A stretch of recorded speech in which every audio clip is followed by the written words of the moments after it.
الفاتحة إلى حضرة سيدنا مولانا وحبيبنا وشفيعنا قرة أعيننا محمد صلى الله عليه وآله وصحبه وسلم ومن أراد جميع آبائه وإخوانهم من الأنبياء والمرسلين وآل كل من الصحابة السائر الصالحين ومن رسالتنا أبي بكر وعمر وعثمان وعلى سائر أصحاب رسول الله أجمعين ومن رسالتنا فاطمة الزهراء وخديجة الكبرى وعائشة رضي سائر أزواج رسول الله أجمعين ومن رسالتنا فاطمة الحسن الأنور أما إلى روح الإمام الحسن والإمام الحسين سيدنا علي سيد العابدين سيدنا محمد الباقر سيدنا جعفر الصادق سيدنا علي الأولاد وأخوان الجميع ثم إلى رسولنا المهاجر أحمد بن عيسى سيدنا فكان مقدم محمد بن علي بن علي ثم إلى روح المقدم الثاني سيدنا عبد الرحمن السقاوي محمد بن علي ثم إلى رسولنا المختار وأخوانه الجميع ثم إلى الحبيب عبد الله بن أبي بكر عبد الله والحبيب أبو بكر بن عبد الله عدلي والحبيب عمر بن عبد الرحمن الطاشي علي بن عبد الله بارس والحبيب عبد الله بن علي والعبداتي بن أحمد بن زين الحبشي وجميع أهل سلسلة طريقة السادة العربية وخصوصا دار شيخنا سماحة الأستاذ الإمام الحافظ المسلم طريقة الحبيب عبد الله بن القادر الفقيه ثم إلى شيخنا الإمام الحافظ الحبيب عبد القادر بن الفقيه ثم إلى رسولنا عبد الرحمن بن الله الفقيه بن عبد الله بن الفقيه بن محمد بن علي الفقيه بن أحمد بن محمد الفقيه بن عبد الله الفقيه ثم إلى الحباب الشريف ومهاني الحباب الشريف فاطمة ثم إلى أم الحباب فاطمة ثم إلى الحباب عفيفة بنت إسماعيل ثم إلى الحباب عائشة عرفان ثم إلى روح الحبيب محمد بن الإمام الحبر وقت الحبيب عبد القادر بن محمد الفقيه ثم إلى أم الحبيب محمد بن عبد القادر بن الفقيه ثم إلى روح الحبيب زين بن علي الجسم ثم إلى أرواح من أولى كل منهم بترتيب أصوله وفروعهم وأهل سلسلتهم ثم إلى روح سلطان الأولياء سيد الشيخ عبد القادر الجيلاني وسيد أحمد كبير الرفاعي وسيد إبراهيم الدسوقي وسيد أحمد البدوي ثم إلى رجم الأقطاب والأوتاد والأنجاب والأبدال والأفراد والأغباط وأهل النوبة وأهل الدرك ورجال الغيب وغوث الأعظام وصولا في الولاية وخلفائهم وأهل سلسلتهم أجمعين ثم إلى ركن ولي وولية المشارق الأنتنا مغاربها الصغيرهم وكبارهم وذكرهم وأنثاهم من سنة مصطفى في الولاية وخلفائهم وأهل سلسلتهم أجمعين ثم إلى شيخنا كسيد مرمى شيخنا كأرمين برقل شيخنا شعب وبيد شيخنا كرئيس ثم إلى من بجور من رزق من فضال من سيد السنس المشهور من نثردي ثم إلى من شافعي مالك حنفي حنبلي ثم إلى الإمام الغزالي والإمام بن عربي وسيد عبد العزيز الدباغ والإمام الشعراني وسيد العلماء وأولياء أهل السنة والجماعة أجمعين وصولا في بلاد خلفائهم وأهل سلسلتهم أجمعين ثم إلى أرواح هذا البلد خصوصا أحباب حسين بن أبي بكر عطاس بن عبد المنصور العطاس محمد الحداد محمد بن الرحمن السقاف محمد بن عبد الله العطاس الحبيب صالح المسلم الحامد حسين بن محمد جاد بن شيخ بن بن سالم وحسين بن سالم النبي محمد بن أحمد بن خضار محمد بن الحبشي والحبيب شيبة الروت النبي أحمد كافي جقجة وكي حميد باسران بخالد بن كرام سيد يوسف تلامو ثم إلى روح الحبيب الإمام القدس أبو بكر محمد السقاف وعمي هاشم السقاف وهارون هارون الحبيب جعفر شيخان السقاف وحبيب عبد السقاف كبرناكم ثم إلى روح جميع الأولياء في جاوة الشرقية والوسطى الغربية في إندونيسيا في مسندرة وفي آسيا وفي الكون أجمعين ثم عبر من إسماعيل الجيلاني روح جميع أولياء الهند ثم إلى روح ابن حبشي وصولا في الولاية خلفاء مع سلسلة أجمعين ثم إلى رسول الله أن الأولياء مولانا الشريف ولاية النعم ثم الله عن بال ومولانا ملك إبراهيم مولانا كريم مولانا شيخ سباكر مولانا جماعة الكبرى مولانا سمورة مولانا إسحاق مولانا مغربي سيدة فاطمة بنت ميمون وصولا في الأولى في أمر السلسلة أجمعين جميع سلسلتهم أجمعين ثم خصوصا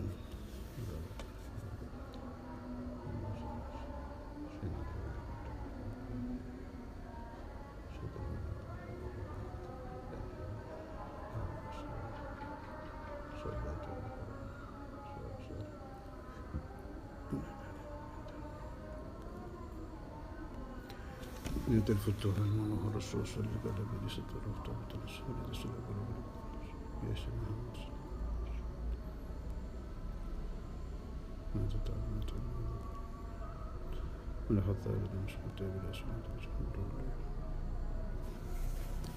صلاح الآخرة ثم إلى أرواح من نظرهم ثم إلى أرواح آبائنا وآبائكم أمهاتنا وأمهاتكم إلى حضرة النبي صلى الله عليه وسلم. الفاتحة. أعوذ بالله من الشيطان الرجيم. بسم الله الرحمن الرحيم. الحمد لله رب العالمين.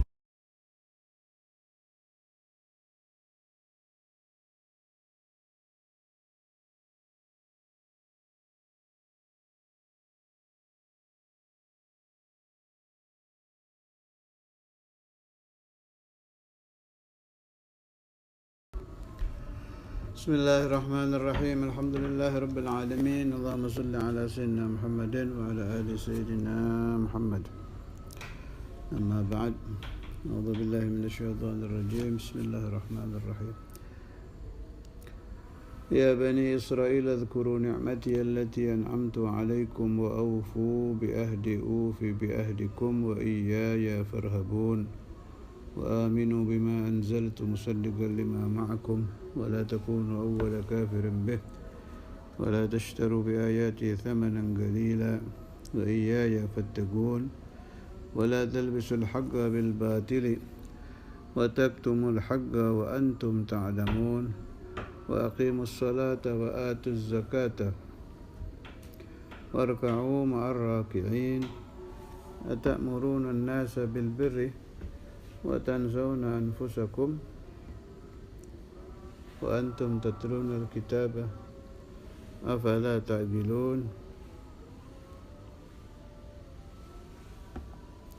واستعينوا بالصبر والصلاة وإنها لكبيرة إلا على الخاشعين الذين يظنون أنهم ملاقو ربهم وأنهم إليه راجعون.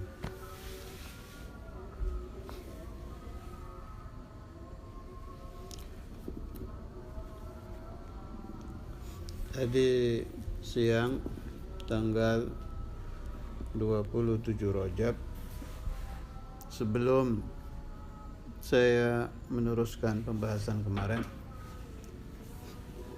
ada baiknya menghormati Isra Mi'raj. Kita bahas sedikit yang berhubungan dengan Al-Isra wal Mi'raj. Peristiwa Isra thabata bil Quran.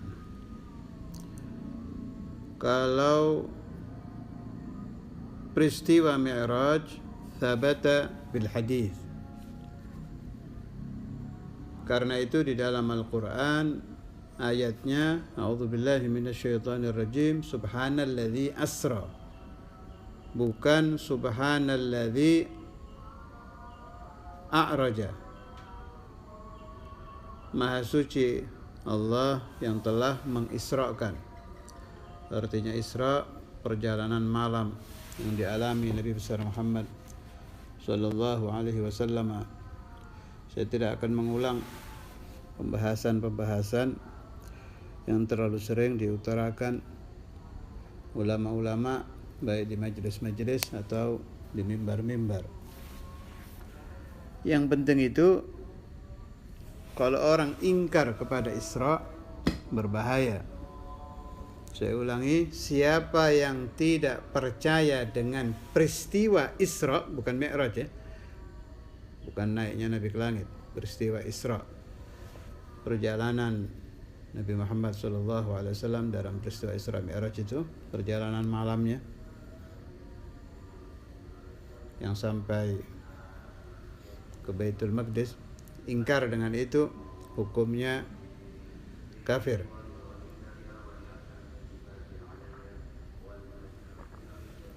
Sebab berarti dia telah ingkar dengan Al-Quran. Kalau ingkar dengan peristiwa Mi'raj, hukumnya fasik, berdosa saja, maksiat, tidak sampai murtad. Sebab peristiwa Mi'raj dasarnya adalah hadis, bukan Al-Quran.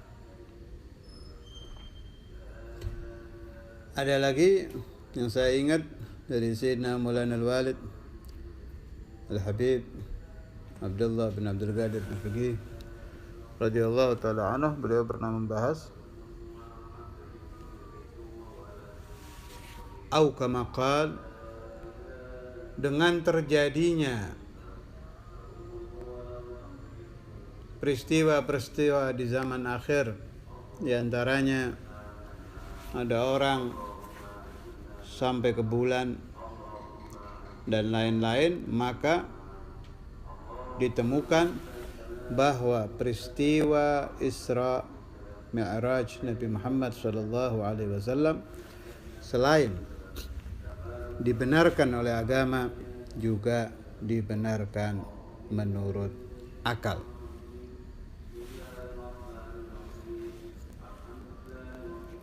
Memang dalam kitab Ummul Barahin Sayyidina Sanusi diterangkan, waqad atbaqa al-aqlu wasyar'u, telah cocok antara hukum akal dengan hukum syara'. Saya tidak bisa membahas di sini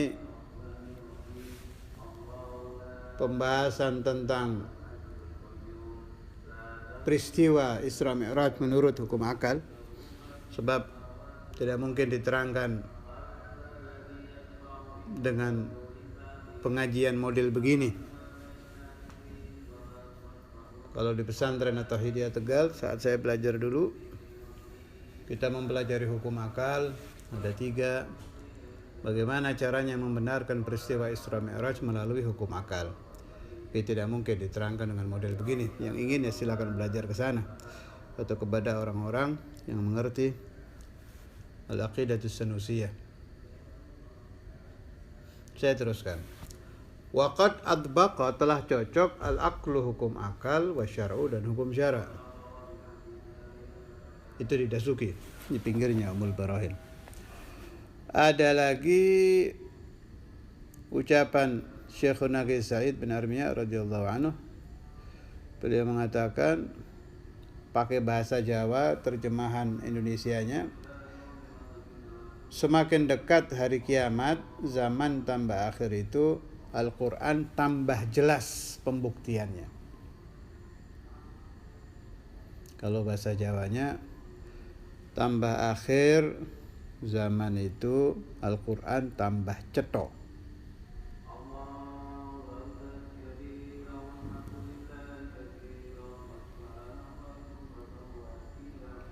Kalau Al-Habib Al-Allamah Alwi bin Muhammad bin Tahir Al-Haddad,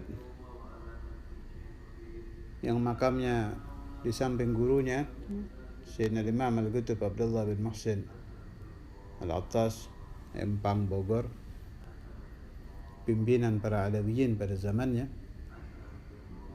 Kalau beliau mengatakan, saya dengar ini riwayat dari Al-Habib Al-Barakah Al-Arif Billah Hasan bin Hussein bin Muhammad bin Tahir Al-Haddad, Sahibul Hal Tegal. Beliau meriwayatkan kalamul Habib Al-Allamah Al-Hujjah Alwi bin Muhammad bin Tahir Al-Haddad. Kullu surah haqqiyah laha surah khalqiyah. Segala sesuatu atau setiap surah, setiap bentuk, segala sesuatu haqqiyah yang bangsa hakikat. Contoh, waktu itu beliau memberikan contoh, zaman dahulu akan memahami bahwa setiap kalimat, setiap lafal, setiap ucapan, setiap lafaz harfan biharfin, satu huruf demi satu huruf, dicatat oleh malaikat Raqib dan Atid. Orang dulu bisa beriman tapi membayangkannya sulit. Itu surah haqqiyah. Kata Habib Alwi, laha surah khalqiyah. Ada contohnya dari bentuk bangsa ciptaan. Apa contohnya di akhir zaman? Kata Habib Alwi, kaset. Kaset itu ketika muncul kaset bisa merekam harfan biharfin, satu huruf demi satu huruf terekam. Nah, menjadi gamblang, menjadi jelas. Oh, berarti betul. Ma yalfidhu min qawlin illa ladaihi raqibun atid. Itu ayat Al-Quran. A'udzubillahi minasyaitonirrajim. Bismillahirrahmanirrahim. Ma yalfidhu min qawlin illa ladaihi raqibun atid. Tidak ada satu lafaz pun yang diucapkan oleh manusia kecuali dicatat oleh malaikat raqib dan atid. Itu menjadi jelas setelah muncul kaset. Sebelum muncul kaset, umat Nabi Muhammad yu'minun, beriman. Segala sesuatu yang gaib mereka beriman, selesai. Pakai rumus segala sesuatu yang datang dari Allah, yang datang dari Rasulullah sallallahu alaihi wasallam kami beriman. Saya ingat itu tauhidnya Al-Imam Syafi'i. Ringkas tapi padat. Amanna billah wa bima jaa 'anillah ala muradillah. Wa amanna bi Rasulillah wa ma jaa 'an Rasulillah ala muradi Rasulillah. Itu tauhidnya Imam Syafi'i. Beliau kumpulkan dalam ucapan yang sangat singkat sekali. Kami beriman dengan Allah, wa ma jaa 'anillah, dan apa yang datang dari Allah, ala muradillah, sesuai dengan yang dikehendaki Allah. Pemahamannya maksudnya. Wa amanna bi Rasulillah, kami beriman dengan Rasulullah sallallahu alaihi wasallam. Wa ma jaa an Rasulillah, dan apa saja yang datang dari Rasulullah sallallahu alaihi wasallam, ala muradi Rasulillah, sesuai dengan yang dikehendaki Nabi Muhammad, yakni pemahamannya. Sekarang masalah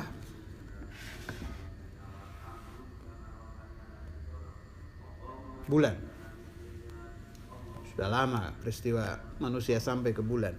Itu ternyata jauh sebelum itu terjadi di zaman Rasulullah sallallahu alaihi wasallam. Saya bacakan di sini hadisnya.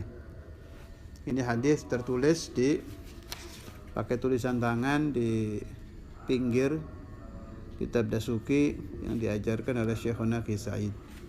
Tapi ada rujukannya, perawinya ada. Qala an-nabiy sallallahu alaihi wasallam, sayati 'alan nasi zamanun yaqulu qailuhum innani sa'asilu ila qa'ril qamar. Rawahu at-Tabarani wal Kharaiti bi isnadin hasan. Wal lafdhu lit-Tabarani. Wa an Aisyah radhiyallahu anha qalat qala Rasulullah sallallahu alaihi wasallam, la taqumus sa'atu hatta yas'uda ar-rajulu ila qa'ril qamar. Rawahu at-Tabarani. Dinukil dari Kanzul Ummal.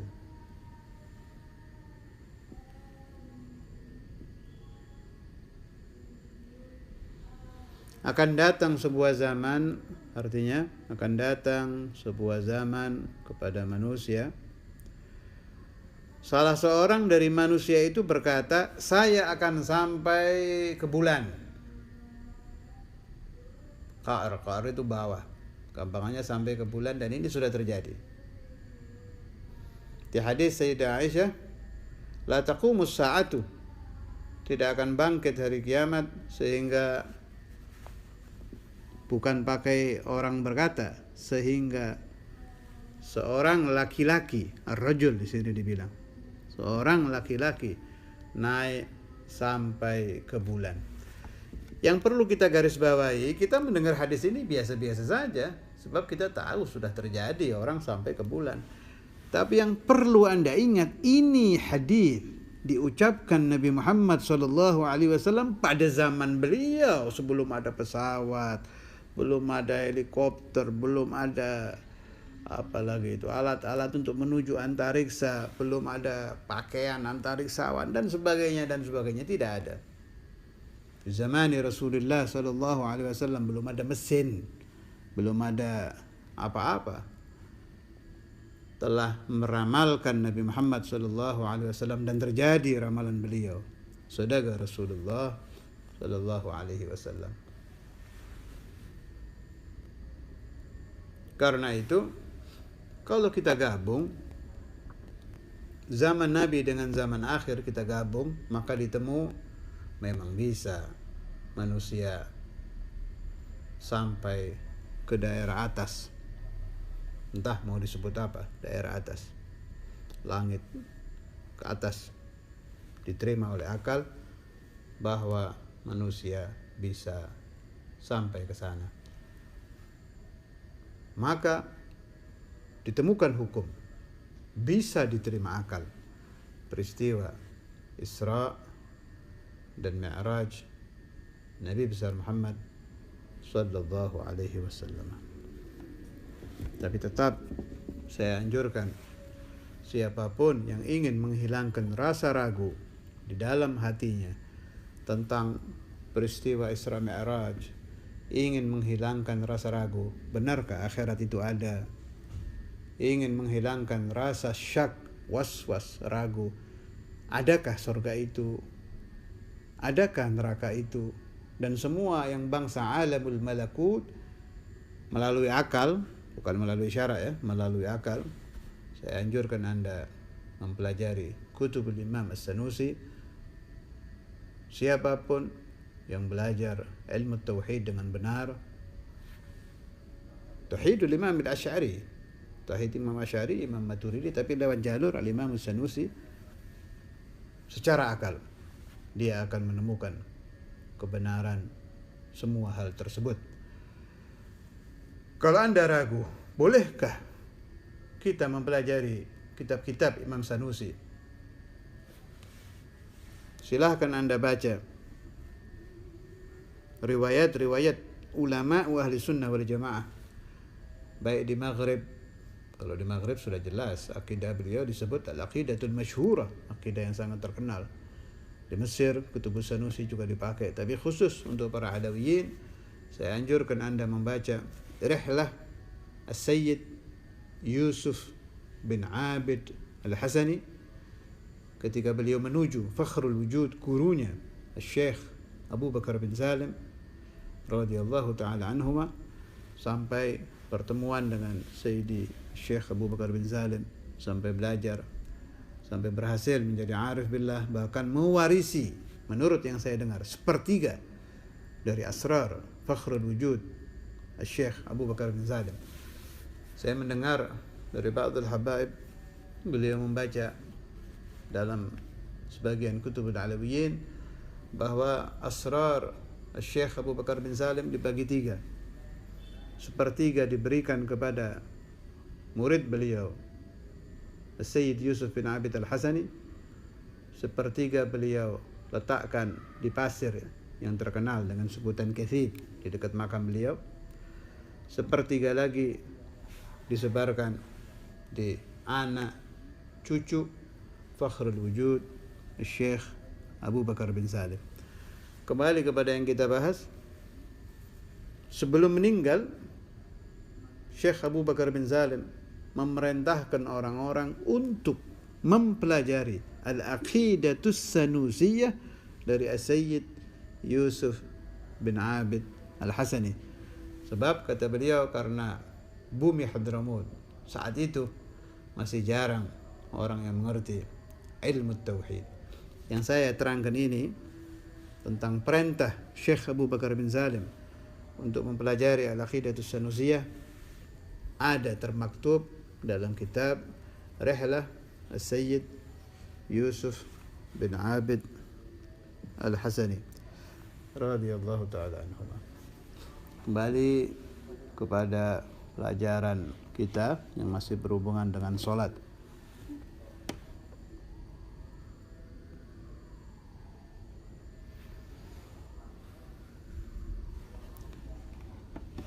Wa warada, dan telah datang di dalam hadis, la yanzurullahu ila salatin, Allah Ta'ala tidak melihat dengan pandangan rahmat. Maksudnya kalau Allah melihat tidak pernah yanhajib, la yanhajib, tidak pernah tertutup. Allah Ta'ala basir, maha melihat kapan saja. Yang dimaksud di sini tidak melihat dengan pandangan rahmah. Siapa yang tidak dilihat Allah dengan pandangan rahmah?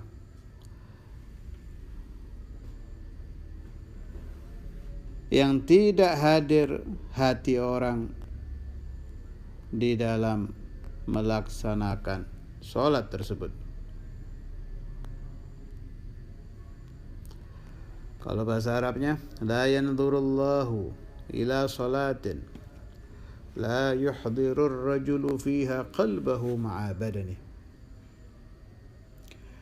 Wa qala Ibnu Abbas radhiyallahu anhuma, kata Sayyidina Abdullah bin Abbas radhiyallahu anhuma. Ibn Abbas ini ahli tafsir besar di zaman sahabat. Raka'atani muqtasidatani fi tafakkur khairun min qiyami lailatin wal qalbu sahin. 2 rakaat yang tidak lama, sedang-sedang saja waktunya, tetapi fi tafakkur, mulai Allahu Akbar sampai Assalamualaikum, isinya merenungkan Allah Subhanahu wa ta'ala, ingat kepada Allah ta'ala, makna khasyik, orang yang salatnya khusyuk, lebih baik daripada orang salat semalam suntuk tetapi hatinya lupa dari Allah Subhanahu wa ta'ala. Sebetulnya masalah khusyuk itu bukan hal yang mustahil. Macam-macam cara ulama mengajarkan khusyuk. Cara yang paling masyhur ya ayat-ayat, kalimat-kalimat yang Anda baca, Anda pelajari artinya, pahami maknanya, itu yang Anda hadirkan waktu sholat. Dari mulai niat, mulai Allahu Akbar. Ketika Allahu Akbar, ya yang ditafakuri, yang direnungkan makna Allahu Akbar. Pahami apa maknanya Allahu Akbar. Kemudian waktu Fatihah, pahami arti suratul Fatihah, ayat demi ayat. Waktu membaca surah setelah Fatihah, pahami arti surah tersebut. Dan semua kalimat-kalimat tasbih, tahmid, dan lain-lain. Itu cara yang paling terkenal dan paling gampang. Bagi yang belum bisa seperti itu, saya anjurkan Anda isi sholat Anda dengan doa. Ini memang tidak ada ajaran di kitab, pendapat saya sendiri ini. Andai pendapat saya ini kurang benar, tapi menurut saya benar, lebih baik daripada orang yang sholat tanpa khusyuk. Caranya begini, bagi yang tidak mengerti arti-arti suratul Fatihah, surah setelah Fatihah, dan kalimat-kalimat di dalam sholat, ya mulai takbir Anda kontak Allah, minta dibersihkan hati, minta husnul khatimah, sambil mulut membaca kalimat-kalimat bahasa Arab, hati kontak kepada Allah Subhanahu wa ta'ala. Saya mempunyai pendapat ini sudah lama, tapi memang dipakai untuk orang yang tidak mampu menghadirkan arti kalimat-kalimat di dalam sholat. Ada juga yang memang kita disuruh meminta sujud, terutama yang akhir, sujud akhir itu maudhi'ul ijabah, perbanyak minta kepada Allah Ta'ala. Kalau tidak mampu dalam bahasa Arab, boleh dalam bahasa Indonesia atau Jawa, Sunda, bahasa apapun, tapi tanpa suara, di dalam hati saja. Kenapa ini saya ajarkan? Sebab tujuan asli daripada sholat adalah kontak, hubungan batin antara hamba dengan Allah Subhanahu wa ta'ala. Peristiwa Isra Mi'raj yang luar biasa terjadinya itu, intisarinya adalah as-salah. Ya, sholat yang kita kerjakan ini, itu intisari daripada peristiwa Isra dan Mi'raj. Kalau di dalam riwayat hidup Nabi Muhammad SAW, peristiwa yang maha akbar, maha besar, maha luar biasa adalah Isra dan Mi'raj, maka kalau kita memakai akal kita ambil intisari dari peristiwa yang maha akbar itu, ternyata kita temukan intisarinya adalah as-salah, as-salah, dan as-salah. Mudah-mudahan saya dan Anda dijadikan Allah Subhanahu wa taala orang-orang yang mampu merasakan al-khusyu'u fis salah, mampu merasakan al-ladzatu fis salah, mampu merasakan istiqamah dan ladzatul istiqamah fis salah lana walil ahbab bi jahi Nabi Muhammad sallallahu alaihi wasallam bisirril Fatihah.